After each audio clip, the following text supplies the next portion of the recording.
ladies and gentlemen, Dalibor here for T3G, and today we're going to be talking about the Prestige Prime 10ES from Visual Land. And we're going to go right into it.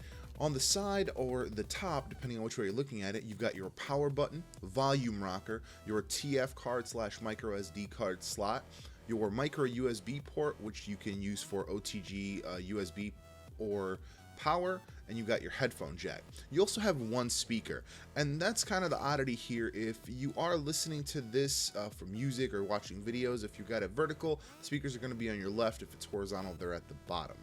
On the back, we've got a brushed metal look. There's definitely plastic, and your reset button. And on the other side of that, we've got your camera.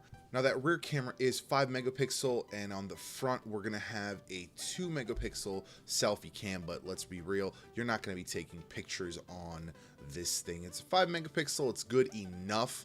I've got a few stills there to show you guys the quality, but nothing major. The screen is pretty solid. It's 1280 by 800, and on the software end we've got Lollipop 5.0 Android with, finally, the Google Play Store. If you remember, that was kind of one of my big bugs with the last one that I tried out. Now, the big thing here is this thing is actually not bad as far as the usability. It's pretty snappy overall. Everyday use, you're gonna get a pretty good experience out of this. It's pretty quick as far as, you know, going into apps, opening things up. Even in multitasking, it's not bad. There is definitely going to be a little bit of a lag time in loading certain things. As you can see here, loading the store after a while, it still kind of basically has to reload it fresh. But it's kind of the price you pay, you know. If it's current, if it's open, it's going to work pretty well. But otherwise, once you're in an app, as you'll see here in a second, once you're in an app, it actually works pretty well.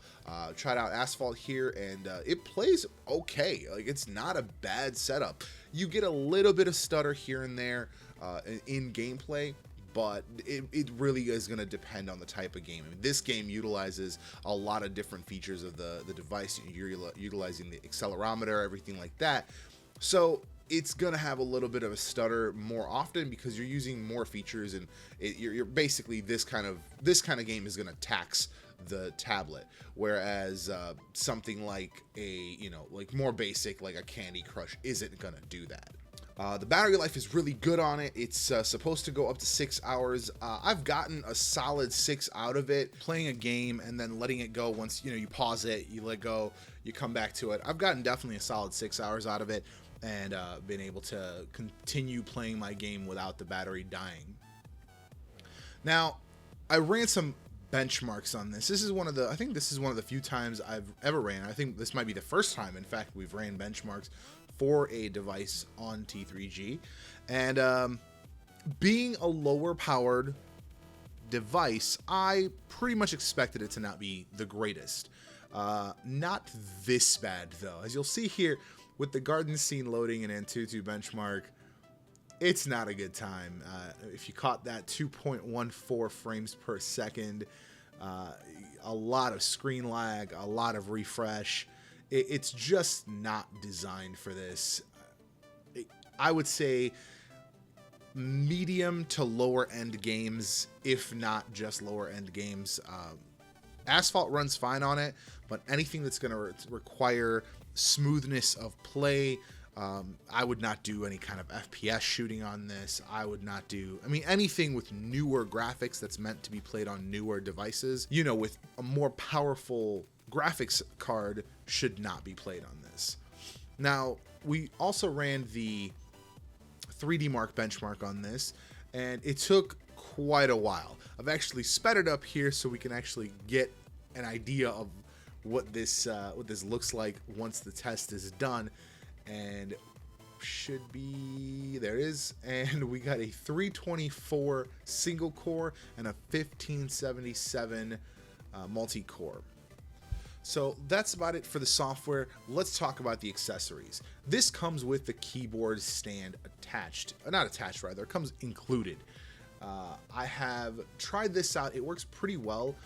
It has a keyboard. It's got the kickstand for it. It kind of ends up being like a Surface or like a little portable laptop. The keyboard is pretty decent. It's a smaller keyboard, obviously, because it's a tablet.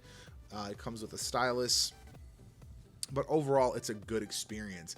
I tried out typing on it. It is a pretty satisfying keyboard. I have bigger hands, so it was a little more messy for me. I had to kind of backspace a lot more than I would normally, but otherwise it was a pretty good overall typing experience.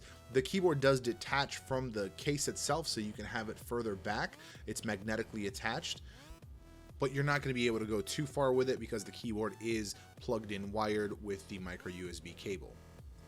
So overall, I think this is a really, really solid tablet.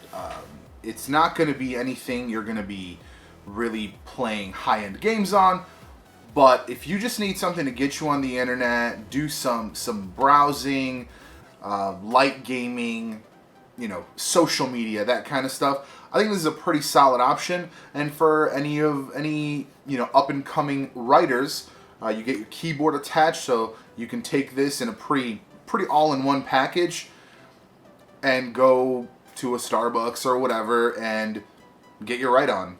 Now, I would say if you are looking for a tablet, this is definitely one to consider. I think I picked this up at Walmart for about $179.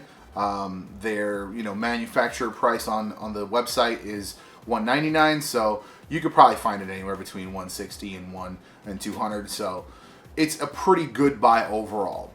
Now, for one lucky individual, since I already have tablets, I don't need tablets, and I have this tablet, for one lucky individual who leaves a comment, subscribes, you're going to get this. You're going to get this tablet. It's just literally been used for this review, so a few days of playing games and basic stuff, really. So, drop a comment down below. Make sure you're subscribed, because if you're not subscribed, that doesn't really matter. And yeah, we'll be picking one out. We're going to run this through the end of May. So through the end of May, as long as you drop a comment and like the video if you think it might help your chances, and drop a comment, make sure you subscribe, and we will be choosing a winner at the end of May. So May 30th. No, 31st, since there's 30 days this month. I don't know how to count. So May 31st, we'll be choosing a winner, and we'll announce it via YouTube, Facebook, Twitter, all that good stuff. And we'll also directly message you. Make sure you check your inbox at that point, but until then, make sure you drop a comment down below and subscribe. Appreciate you guys for watching. As always, I have been Dalibor for T3G. See you guys next time. So playing a game on it and then letting it go, and then, oh, for the love of fucking God, the damn dog. Georgia.